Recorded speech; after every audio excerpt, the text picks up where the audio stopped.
Let's go ahead and download that to the PLC. And no errors. I tell you what, I'm on a roll with this stuff here lately. And just like that, we don't have any conditions on these. So these should just perpetually evaluate. So it looks like everything is kind of interesting now. Let's see what's happening. Right here, we've got our addition block.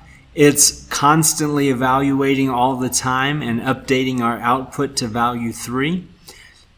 1,537 plus 6 equals 1,543. That was real easy. Come down here to calculate. We're multiplying input 1 by input 2, and then we're subtracting input 3, and then we're adding input 4.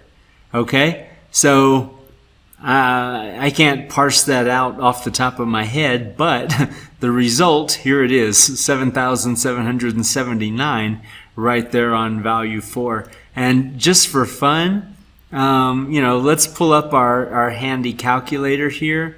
Man, this thing's huge. Okay, there we go. So input 1 times input 2. That's 6 times 1537. That takes us up to 9222 minus number 3, and that's 1543, so minus 1543.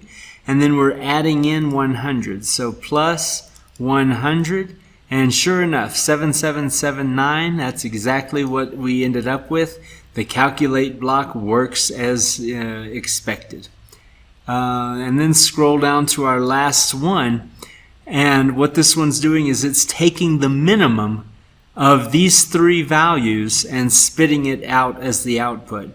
And between 1543, 1537, and 6, guess what? The minimum is 6. That's the least of these 3. So